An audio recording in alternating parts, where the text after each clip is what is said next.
अस्सलाम वालेकुम नाजरीन, मैं हूं कुर्बान बलूच। पूछते फिर रहे हैं कि मसला हल हुआ, जवाब मिला कि नहीं। उसके बाद ऐसा लग रहा था कि तोते उड़ गए। ये बात सूरत हाल इस्लामाबाद की है। उसके बाद अगर कराची की सूरत हाल देखनी हो तो वजीर आला सिंध सैयद मुराद शाह की प्रेस कॉन्फ्रेंस देखें, उसकी बॉडी लैंग्वेज देखें, उनके अल्फाज देखें और उसकी मासूमाना जो तर्ज अमल है उसको देखें। आपको पता चल जाएगा कि कल जो मीटिंग हुई थी इस्लामाबाद में, बड़ी बैठक, उसमें मुतनाज़ा कैनाल का इशू हल हुआ या नहीं हुआ। आज पार्लियामेंट हाउस में सीनेट का इजलास था और मैं इसलिए जल्दी जल्दी गया कि उस एजेंडा में पाकिस्तान पीपल्स पार्टी की सीनियर रहनुमा सेनेटर शेरी रहमान का तवज्जो दिलाओ नोटिस था कि सीसीआई का इजलास क्यों नहीं बुलाया जा रहा। लेकिन इजलास की कार्रवाई मुअत्तल की गई। जो क्वेश्चन आवर्स था वो भी मुअत्तल किया गया और बाकी जो एजेंडा आइटम थे वो भी मुअत्तल किए गए, इसलिए कि भारत और पाकिस्तान के दरमियान जो कशीदगी की सूरत हाल है, उसके हवाले से जो भारत ने जारहत की, जो इकदाम उठाए उसके खिलाफ इत्तफाक राय से करारदाद मंजूर करनी थी। और ये करारदाद नायब वजीर अजम इसहाक डार ने पेश की और ये करारदाद इत्तफाक राय से मंजूर भी हो गई। हालांकि उस पर जो तकारीर हुई, उस पर जो पीटीआई ने और बाकी जो अपोजिशन के लोगों ने बात की, ये मुनासिब नहीं है, ये फोरम नहीं है मैं उस पर बात करूं, क्योंकि ये कहते हैं ना कि कौमी इशूज, कौमी नोयत का इशू, और ये आज मेरे प्रोग्राम का टॉपिक भी नहीं।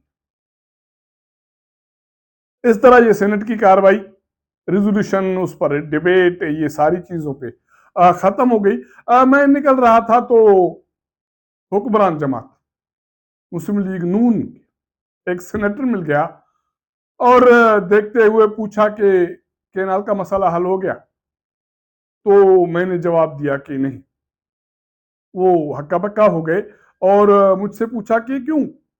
मैंने कहा ये मैं तो कुछ नहीं कह सकता, लेकिन वजीर अजम शहबाज शरीफ और बिलावल भुट्टो जरदारी ने जो प्रेस कॉन्फ्रेंस की, उसको वहां अपोजिशन की जमातों ने और बाकी स्टेक होल्डर्स ने रद्द किया और वहां एहतजाज का सिलसिला जारी है। तो पूछा फिर क्या होना चाहिए। मैंने कहा ये तो डिसीजन हुक्मरान और इत्तेहादी जमातों को करना है, लेकिन मेरी नाकस राय ये है कि जो स्टेक होल्डर्स वहां हैं अपोजिशन की, जो इस मसले पर प्रोटेस्ट कर रहे हैं, हुकूमत ने अगर उनसे रब्ता किया था तो उनको भी एतमाद में ले लेना चाहिए था। पाकिस्तान पीपल्स पार्टी आपकी इत्तेहादी जमात है, लेकिन बाकी जो स्टेक होल्डर्स हैं वो तो ये समझती हैं कि ये किया धरा पाकिस्तान पीपल्स पार्टी और मुस्लिम लीग नून का है, और अगर वो दोनों आपस में बैठ के ये तय करेंगे कि ये हल हो गया तो हम कैसे माने, क्यों कर माने कि ये हल हो गया। अब सीसीआई में जाएगा। सीसीआई के हवाले से भी बहुत सारी एतराजात हैं। उनकी कंपोजिशन पर अपोजिशन जमातों को एतराज है, प्रोफेशनल को एतराज है, एहतियात करने वालों को एतराज है। वो कहते हैं कि 5 लोग तो नून लीग के हैं और बाकी बचे 3, उनमें एक केपीके का और बाकी बलोचिस्तान अगर और सीएम सिंध मिल गए तो फिर भी क्या होगा अगर ये बात भी ना हो।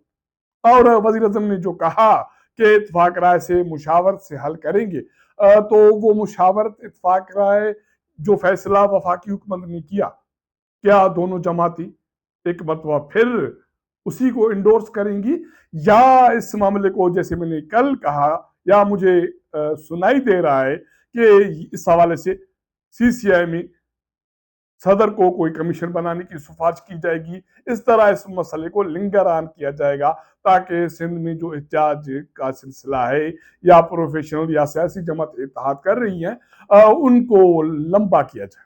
उसके बाद पार्लियामेंट हाउस में एक मुस्लिम लीग नून के मुमलकती वजीर मिले और मैं हैरान हूं, मैं परेशान हूं। पहली मरतबा वो वजीर बने और उसके बावजूद वो खंदा पेशानी से मिले और मोहब्बत से, खुलूस से मिले।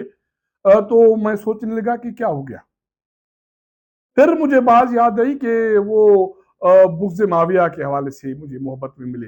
उससे मेरे से मोहब्बत कोई नहीं थी, क्योंकि ये कैनाल का इशू चल रहा है, उसका ताल्लुक भी सिंध से है और वो समझता है कि कौन कहाँ क्या किरदार अदा कर रहा है। इस इशू को भी छोड़ते हैं। पार्लियामान हाउस से मैं निकला तो एक सरकारी ऑफिस चला गया। जैसे वहाँ दाखिल हुआ तो वहाँ भी यही सवाल पूछा गया कि सिंधियों के कैनाल का मसला हल हुआ? तो मैंने जवाब दिया कि नहीं।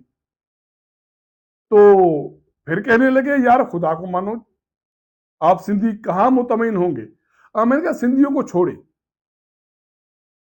आप अपनी तर्ज अमल को देखें, और अगर आप ये समझते हैं कि आम लोग या सिंधी, वो बलोची, वो पख्तून, वो पंजाबी, सिराइकी, कश्मीरी अकल से प्यादल है, वो हुक्मरानों के अशराफ की चाल को नहीं समझती, तो ये आपकी गलत फहमी है। लोग आप लोगों के अल्फाज, लोग आपके अमाल, लोग आप लोगों के इंटेंशन को भी जानते हैं। तो पूछा क्या हुआ। मैंने कहा कि कल जो प्रेस कॉन्फ्रेंस की गई उसमें क्या जरूरत थी कालाबाग डैम के मुर्दा घड़े को खोदने की। जो दफन हो चुका उसको दफन रहने दें। वो अभी भी आप लोगों के दिमाग में सवार क्यों है, उसको आप भुला क्यों नहीं पाते। आप ये कहते हैं कि वो पाकिस्तान के मफाद में था, लेकिन सिंध ने एतराज किया, फिर हमने छोड़ दिया। मेरा कहना था कि पाकिस्तान आप किस चीज को समझते हैं? 4 इकाइयां, पंजाब, सिंध, बलूचिस्तान, केपी के, उसमें से 3 सूबाई असेंबलियों ने, केपी के ने, बलूचिस्तान ने, सिंध ने करारदादें मंजूर की और कालाबाग डैम को रद्द किया। उसके बाद ये मंसूबा जाके रुका। उसके बावजूद आप कहते हैं कि वो पाकिस्तान के मफाद में था, तो फिर ये कौन सा पाकिस्तान है जो 3 सूबों से हटकर कोई पाकिस्तान है? तो फिर मुझे समझाइए। उसके बाद वो कहते हैं बात तो सही है, बात दम है। तो वो भी हैरान परेशान है और पूछ रहे थे कि हल क्या है। मैंने कहा हल क्या है, आप लोगों ने तो इस मसले को मजीद उजागर कर दिया। वो इसलिए, या तो वफाकी हुकूमत को, उनके नुमाइंदों को जरूरत नहीं थी कि वो एहतियात करने वाले जो स्टेक होल्डर्स थे उनसे रब्ता करते। अगर रब्ता किया तो फिर उनको एतमाद में लेने की जरूरत थी। पाकिस्तान पीपल्स पार्टी आपका इत्तेहादी है, वो सिंध हुकूमत में है, वफाक में भी इत्तेहादी है। बाकी जो स्टेक होल्डर्स, जिससे वजीर अजम के मुशीर राना सन्नाउल्लाह, बाकी नुमाइंदों ने जो रब्ते किए थे, उनको जो आपने अब नजरअंदाज किया है, अब तो उनकी अना का भी मसला है और सिंध के लोगों के अना का मसला है और बाकी जो प्रोफेशनल लोग हैं उनके अना का मसला भी है। टेक्निकली मसला तो है, सियासी मसला तो है, अब तो अना का मसला भी बन गया। उसके अलावा दोनों इत्तेहादी जमातें, मुस्लिम लीग नून और पाकिस्तान पीपल्स पार्टी की सूरत हाल इंतहाई मुश्किल है कि वो लोगों को खुलकर भी नहीं बता सकते कि ये 6 कैनाल्स, इनका मुस्तकबिल क्या है, ये कब से शुरू हुए, कब पाया तकमील को पहुंचनी है, इनको रोकना है, नहीं रोकना, रोकेंगे तो उनके असरात क्या पड़ेंगे। ये लोगों के सामने ये केस अपना प्लीड ही नहीं कर पा रहे। ये कौन सी सियासी जमातें हैं, ये कौन से ब्रेन्स हैं, दिमाग हैं, जो लोगों से डरते हैं और लोगों को हकायक बताने से कतरा रहे हैं। उसके असरात ये हैं कि अब एक मुल्क का वजीर आजम और मुल्क की एक बड़ी सियासी जमात का चेयरमैन प्रेस कॉन्फ्रेंस कहती हैं कि ये मामला हाल्ट हो गया, रोका गया, बाकी फैसले सीसीआई में करेंगे। तो लोग कहते हैं कि हम नहीं मानते। आप क्या होता है हाल्ट होना, रोकना क्या होता है? सीसीआई में इत्तेफाक राय से फैसले करने हैं तो यहाँ क्यों नहीं? दोनों जमातें यहाँ बैठी हैं, यहीं ऐलान कर दो कि ये मंसूबे खत्म। अगर ये मंसूबे खत्म तो फिर 6 कैनाल्स हैं, वज़ीर आज़म ऐलान करे या बिलावल भुट्टो जरदारी ऐलान करे, लेकिन मैं एज अ लेमैन नेक नियति से दोनों को मशवरा देता हूं कि जो भी फैसला करे, जो भी ऐलान करे, सोच समझ के करें।